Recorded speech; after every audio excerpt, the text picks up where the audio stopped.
ऋषिक द्विवेदी है और मैंने NDA 144 क्वालिफाई किया है। मैं AFSB 4 AFSB वाराणसी से रिकमेंड हुआ था फॉर दी फ्लाइंग ब्रांच। इसका मतलब मैंने CPSS भी क्वालिफाई किया है।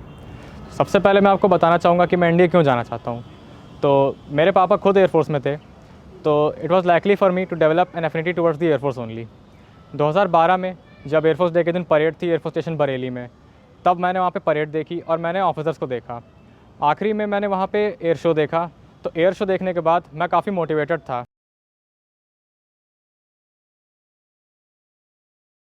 जब मैंने NDA का अपना रिटर्न दिया तो उसके बाद मैं काफ़ी कॉन्फिडेंट था कि मेरा रिटर्न एग्ज़ाम क्लियर हो जाएगा। तो अगले ही दिन मैं SSB क्लास के लिए इनरोल करने आ गया था, क्योंकि मैं कॉन्फिडेंट था अपने रिटर्न को लेके। जब मैंने SSB क्लास के लिए इनरोल किया तो मैंने यहाँ पे 2 महीने की SSB ट्रेनिंग की। सबसे पहले हम लोगों ने साइकोलॉजी सीखी। साइकोलॉजी में सुशील सर ने हमें गाइड किया स्टेप बाय स्टेप कि कैसे साइकोलॉजी में हमें अपनी क्वालिटीज़ दिखानी है और हमें क्या देखा जाता है और हमें वही अपनी चीज़ें दिखानी है। तो साइकोलॉजी में जैसा कि 4 टेस्ट होते हैं, TAT, WAT, SRT और SD, और चारों चीज़ें ही इंटरकनेक्टेड होती हैं, तो हमें चारों में अपने रिस्पॉन्सेज सेम देने होते हैं। तो ये प्रैक्टिस के थ्रू हमारी सारी चीज़ें नेचुरल हो गई थी। वहाँ पे टाइम बहुत कम होता है, तो हमें अपने आंसर्स नेचुरल देने होते हैं और बहुत ही क्रिस्प देने होते हैं। हमने यहाँ पे उसकी डेली प्रैक्टिस की और हमें गाइडेंस के थ्रू हमने बहुत ही अच्छा तरीके से उसकी प्रैक्टिस की। हमारा जो ग्रुप था, हम लोग उसमें एक दूसरे की मदद करते थे, हम लोग एक दूसरे के रिस्पॉन्सेज रिकॉर्ड करते थे। तो जब हम लोगों ने TAT की, WAT, SRT और SD इन सब की प्रैक्टिस की थी, इसके बाद हमें कॉन्फिडेंट था कि साइकोलॉजी हमारी बहुत आराम से अच्छी होगी। जब सेल्फ डिस्क्रिप्शन होता है वो मैंने शिशिर सर को लिखाया था और सर ने उसमें करेक्शन किए थे जो मैंने उसमें सही किए थे। अपना SD अमेंड करने के बाद मैंने जब पढ़ा तो मेरा SD बहुत ही अच्छा बन गया था। उसने मेरे साइकोलॉजी में बहुत मदद की थी, क्योंकि SD वो होता है जो हमारी क्वालिटीज़ हमें अपने आप से इंट्रोस्पेक्शन करने के बाद पता चलती हैं। इससे ये इम्पैक्ट पड़ता है कि हमने इंट्रोस्पेक्शन अच्छे से किया है और जो हमने लिखा है वो SD कन्फर्म कर देता है। तो अच्छे SD होने के कारण और TAT, WAT और SRT की अच्छी प्रैक्टिस के थ्रू मेरा साइकोलॉजी काफ़ी अच्छा गया था।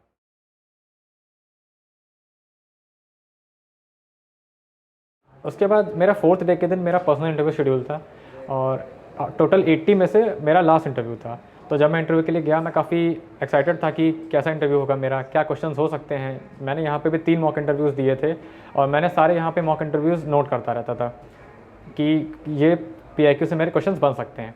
मैंने यहाँ पे 3 इंटरव्यू जो दिए, फातिमा मैम से, शिशिर सर से और आदित्य दुबे सर से, मैंने सारे क्वेश्चंस लिख लिए थे और उनकी प्रैक्टिस मैंने पहले से कर रखी थी। तो मेरे PIQ से जो क्वेश्चन बनने थे मैं उसमें पूरी तरीके से श्योर था कि मुझे कोई भी दिक्कत नहीं आएगी। जब मैं इंटरव्यू के लिए गया, सबसे पहले मेरे से जो रैपिड फायर राउंड पूछा गया वो मेरे एजुकेशन रिलेटेड था। तो एजुकेशन से रिलेटेड मैंने सारे पॉसिबल क्वेश्चंस और उनके आंसर्स विद लॉजिक मैंने तैयार कर रखे थे। मैंने सारे आंसर्स कन्विंसिंगली दिए, सपोर्टेड बाय माई लॉजिक, और सारे आंसर्स मैंने सीक्वेंस में दिए थे, जो सबसे बड़ी बात थी, क्योंकि जो मेरे बाकी जो ग्रुपमेट्स थे उन्होंने सीक्वेंस भूल गए थे, बट मैंने इस बात का ध्यान रखा और मैंने सारे आंसर सीक्वेंस में दिए। इससे मैंने अपनी मेंटल प्रेजेंस दिखाई थी।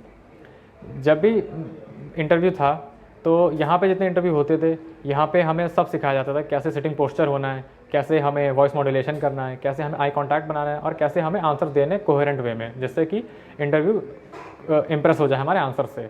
तो द आर्ट ऑफ स्पीकिंग, उससे मुझे काफ़ी हेल्प मिली थी। जैसा सर कहते हैं कि डिलीवर विद पैशन, मैंने इनैक्ट किया खुद में वो और मैंने वहाँ आंसर्स दिए काफ़ी लाइवली तरीके से और मैंने अपने आंसर्स अपने सारे लॉजिक से सपोर्ट किए थे।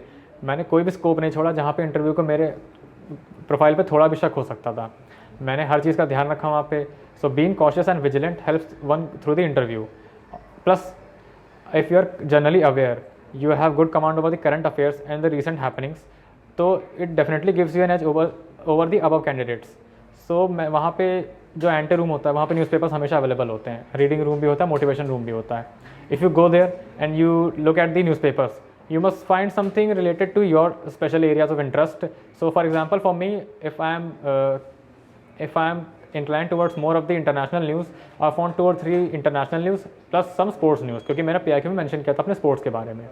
तो जब मेरे से वहाँ पे क्वेश्चन पूछा गया कि tell me some catchy news that you found in headlines, तो मैंने सारे न्यूज़ बता दी थी और वो मेरे PIQ से मैच कर रही थी। तो उससे पता चल गया कि मेरे जो आंसर्स थे वो कम्प्लीटली नेचुरल थे, nothing fake in that. So with the help of the complete faculty here and all the practices, the rigorous practice that I had here and the group interactions, the sessions, the PPT sessions, जो मैंने यहाँ पे जितने भी practice की थी, सारी sheets मैंने प्रैक्टिस की थी, साइकोलॉजी की सेपरेटली की थी, कई सारे टेस्ट मैंने सॉल्व किए थे। फिर उसके बाद हम लोग GT प्रैक्टिस करते थे। देन जो मैंने मॉक इंटरव्यूज़ दिए, कलेक्टिवली उन सब ने बहुत ही इंपॉर्टेंट रोल प्ले किया मेरे को SSB पास करने में। एंड यहाँ पे जो CPSS होता है फ्लाइंग ब्रांच के लिए, जो once in a lifetime test होता है, आइदर यू फेल और you pass. If you pass you go for the flying branch. That fortunately I was able to do that. So CPSS यहाँ पे जो system होता है, जो दो पार्ट होते हैं, कॉग्निटिव टेस्ट और जो सेकंड होता है साइकोमोटर टेस्ट। तो cognitive test is just basically the reasoning ability. If you have practiced OIR well and you are good at reasoning ability, so you will not face any difficulty in the first phase, that is the cognitive test phase, that is the battery of 6 test. So मैंने बहुत ही easily जो 6 के 6 test थे बहुत आराम से किए थे। I did not face any problem in that. जो सेकंड फेज था that is psychomotor test, that is a battery of again 10 to 12 test. उसमें हमें सिमुलेशन में बिठाया जाता है, जो वहाँ पे एयरक्राफ्ट सिमुलेटर होगा, उसमें बेसिकली हमारा हैंड, आई और फुट कोऑर्डिनेशन चेक किया जाता है। स्क्रीन होगी सामने, हमें कुछ गेम्स खेलने होंगे, हमें रडर पेडल से कंट्रोल करना होगा और हमारे पास जॉयस्टिक होगी। उसके थ्रू जब उसमें वेरियस कमांड्स आएंगे और इंस्ट्रक्शंस आएंगे, उसमें हमारा हैंड आई कोऑर्डिनेशन और फुट कोऑर्डिनेशन चेक होगा। Foot coordination through rudder pedal, hand coordination through the joystick and eye coordination through the screen. जो तीनों चीज़ें हम एक साथ उस पर फोकस कर सकते हैं, तो that gives an idea to the organisation that this candidate is capable of being a pilot in the future. Same वही करना है। If you have played video games well and if you are avid gamer, so you will not face any difficulty. अगर आप video games खेलते हैं तो आपके लिए बहुत ईजी होगा वो, जैसा मेरे लिए था। मैं काफ़ी टाइम स्पेंड करता हूँ वीडियो गेम्स खेलने में। सो उसके बाद जब मैं वहाँ पे अपीयर किया, तो वहाँ पे जो हमारे GTO सर थे वही हमारे इंस्ट्रक्टर थे CPSS में। उन्होंने बताया कि gentleman, if you are playing video games you will not face any difficulty in the CPSS part. Same जब मैंने अपीयर किया, first to all the last test बहुत ही ईजी थे। उसमें प्रोसीजर होता है कि 4 ट्रायल होंगे। First will be trial, third will be counted. Her game के हमें 4 ट्रायल खेलने होते हैं। मैंने सबके ट्रायल खेले। The games they are easy and if you have well command over your foot, hand and eye, you will be able to ace the CPSS very easily. It is not very difficult test. Just play it as a video game. Do not treat it as something difficult or something which is very crucial. Just जैसे हम daily life में video game खेलते हैं वैसे ही हमें खेलना है और बहुत आराम से हम लोग उसे पास कर सकते हैं। तो मैंने भी कर लिया था। जब रिजल्ट आया, तुरंत रिजल्ट आ जाता है, तो वहाँ पे डिक्लेयर कर दिया कि you have pass the CPSS and you are able to you will be eligible to join for the airforce as a flying pilot. So जब ये न्यूज़ मुझे पता चली तो मैं काफ़ी खुश हुआ कि अब मैं फ्लाइंग ब्रांच ज्वाइन कर सकता हूँ, क्योंकि CPSS you can appear that only for once and I aced the test in only my first attempt. So the CPSS again plays a major role in your merit list. If you have cleared the CPSS and you are medically fit for the flying branch, you have higher chances of securing higher rank in merit. So ये थी मेरी preparation जो मैंने Centurion academy से की थी, और कैसे इसने मुझे हेल्प किया वहाँ पे SSB में इसे टैकल करने के लिए हर सिचुएशन। तो जब SSB में मैं गया, यहाँ के मेरे को हर चीज़ ने हेल्प किया था।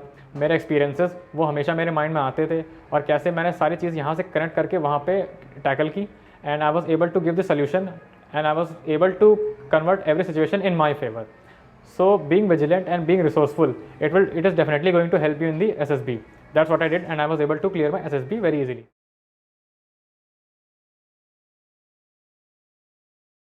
जैसा कि आप जानते हैं, SSB एक प्योर साइंटिफिक पर्सनालिटी टेस्ट है, और हमारी गाइडेंस से ऋषिक द्विवेदी ने अपने पर्सनालिटी पे वर्क किया और उसका सिलेक्शन हुआ। ड्यूरिंग इंटरव्यू सेशन मैं बताना चाहूँगी, कुछ पॉइंट्स मैं आपको शेयर करना चाहती हूँ जो डीब्रीफ पॉइंट्स हैं। पहला पॉइंट जो मैंने ऑब्ज़र्व किया, जो मैंने ऋषिक द्विवेदी को बताया, how to handle the question answers round, how to handle rapid fire round, how to remember the sequence of questions, क्योंकि ये एक स्ट्रेसफुल टेस्ट है। कैसे हम लाइवलीनेस मेंटेन करते हुए इस स्ट्रेसफुल टेस्ट को कैसे हम क्लियर कर सकते हैं। Second, to keep an update on general awareness. General awareness ना कि सिर्फ नेटिव प्लेस का, नेटिव सिटी का, एडजॉइनिंग सिटीज़ का, स्टेट का, बल्कि नेशनल न्यूज़ और इंटरनेशनल न्यूज़ पे भी अपडेट रखना बहुत ज़रूरी है। और सबसे ज़्यादा ज़रूरी है कि हमें डिफेंस अवेयरनेस हो। ऋषिक को गाइड किया गया कि स्पेशली वो इंडियन एयरफोर्स के बारे में ज़्यादा से ज़्यादा जानकारी रखें। थर्ड पॉइंट है how to control body movement, how to keep appropriate body language for interview session, इस पे गाइड किया गया। और लास्ट पॉइंट जो कि बहुत इम्पॉर्टेंट है, कैसे अपने अंदर वो ऑफिसर लाइक क्वालिटीज़, लीडरशिप और फैमिली वैल्यूज़ इम्बाइब करनी है। जिसकी वजह से आपके पर्सनालिटी में डिज़ायर्ड चेंजेस आते हैं और आपका सिलेक्शन होता है। और मैं अप्रिशिएट करना चाहूँगी ऋषिक द्विवेदी के एफ़र्ट्स को, डेडिकेशन को, कि कैसे उन्होंने अपना सारा पॉइंट्स लिखा, उस पॉइंट पे वर्क किया, ना कि सिर्फ एसएसबी इंटरव्यू के लिए बल्कि एसएसबी के हर टेस्ट के लिए। Today I feel proud because today Rishik Dwivedi is an inspiration not only for Centurion Defence Academy students but for the entire nation, for all defense aspirants of this country. I wish him all the best.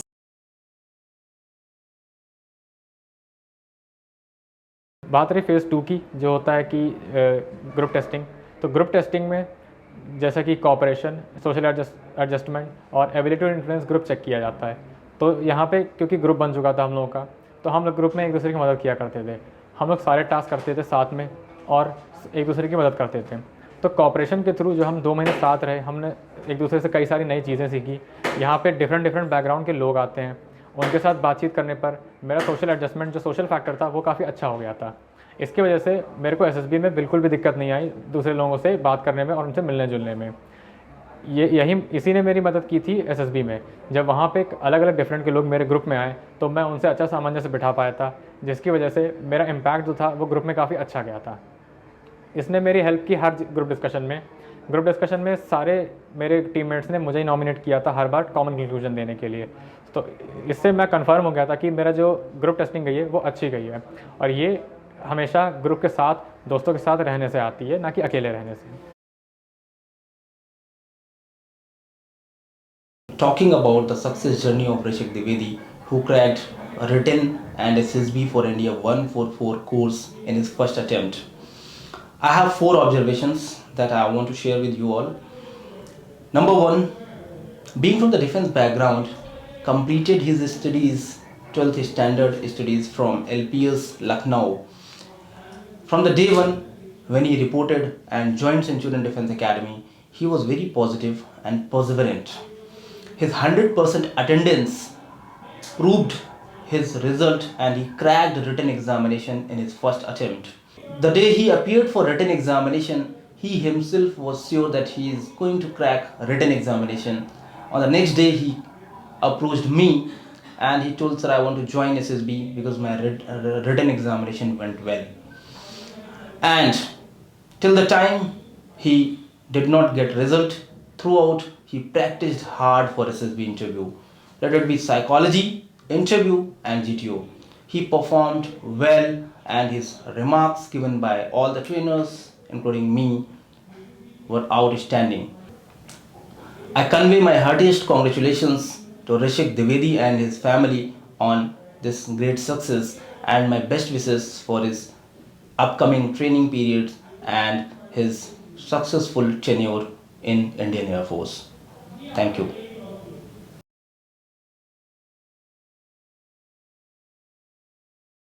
मुझे SSB के through out guidance में शिशिर sir ने बहुत ही बड़ा role play किया, चाहे वो psychology हो या इंटरव्यू हो या फिर जीटी हो।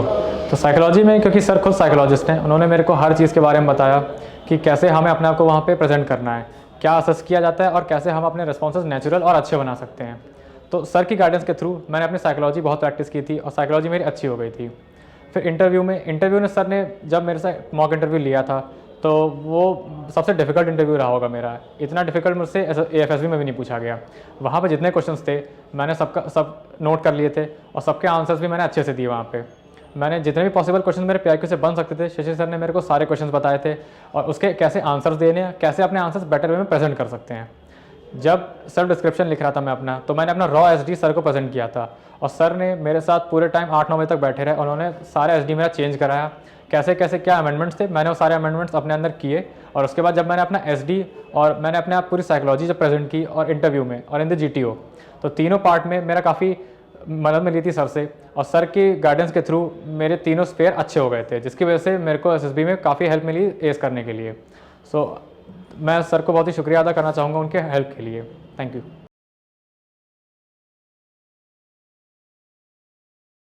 जब मैंने अपने पेरेंट्स को बताया कि मैं एयरफोर्स जाना चाहता हूँ तो वो काफ़ी खुश हुए मेरा डिसीजन सुन के। उन्होंने मेरी काफ़ी हेल्प की, उन्होंने मेरे को हमेशा मोटिवेट ही किया इसके लिए। और तब मुझे उन्होंने बताया कि सबसे अच्छा तरीका एनडीए रहेगा जाने के लिए, क्योंकि ऐसे 10+2 के बाद it is the best undergraduate programme anywhere in the world. तो मैंने उसके लिए हमेशा से स्टार्टिंग से ही मेहनत करनी स्टार्ट कर दी थी। मेरे पेरेंट्स ने हमेशा मोटिवेट किया, मेरे पापा ने और मेरी मम्मी ने, वो काफ़ी खुश थे इससे। मेरे पापा ने हमेशा मेरे को अच्छी काउंसलिंग दी, उन्होंने मेरे को स्टेप बाय स्टेप गाइडेंस दिया। उसके बाद मेरी मम्मी ने मेरा कभी मोरल डाउन नहीं होने दिया। जब भी कभी कोई दिक्कत आती थी मैं हमेशा उनसे बात करता था और वो मेरा हमेशा सारे डाउट्स क्लियर करते थे। तो इसके थ्रू मेरा काउंसलिंग काफ़ी अच्छी हुई थी। मेरे को क्लियर था कि मुझे कैसे करना है सब, मेरा एम एकदम सही चल रहा था। जब मैं 10+2 आया, मैंने एग्ज़ाम दिया और मैंने एग्ज़ाम क्लियर कर लिया, तो मेरे पेरेंट्स काफ़ी खुश हुए। इसके लिए उन्होंने मेरे को एनकरेज किया एसएसबी मॉड्यूल ज्वाइन करने के लिए। जब मैंने एसएसबी की प्रैक्टिस स्टार्ट की तो वो काफ़ी कॉन्फिडेंट थे मेरे बिहेवियर को लेके। उन्हें हमेशा विश्वास था मेरे ऊपर कि मैं एसएसबी कर लूँगा, क्योंकि मेरी पर्सनालिटी अच्छी थी। तो उनके मोटिवेशन के थ्रू और मेरी प्रैक्टिस, इसके बाद मैंने एसएसबी जब फेस की तो मेरे को कुछ ऐसा डिफ़िकल्ट लगा नहीं। इसके बाद मैंने देखा कि मेरे अंदर पॉजिटिव रिजल्ट आया। So as a result of that मैंने एसएसबी काफ़ी आराम से क्लियर कर ली।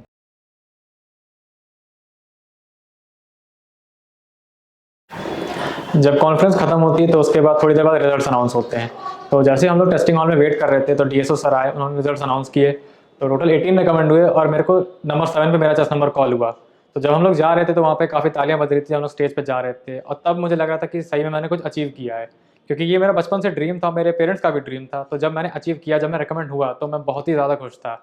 मैंने सबसे पहले अपने पेरेंट्स को बात बताई और वो काफ़ी खुश थे। मैंने अपने फ्रेंड्स को बताया, मैंने अपने टीचर्स को भी बताई। तो उसके बाद उन्होंने कहा था कि उन्हें मुझ पर विश्वास था पहले से ही और मैं उनके विश्वास पे खरा उतरा। उन्होंने मेरे को काफ़ी कॉन्ग्रेचुलेट किया, जिसके थ्रू मैंने अपनी मेहनत की थी। और उसके बाद जब मैं रिकमेंड हुआ तो मैं बहुत ही खुश था अपने एफर्ट से भी।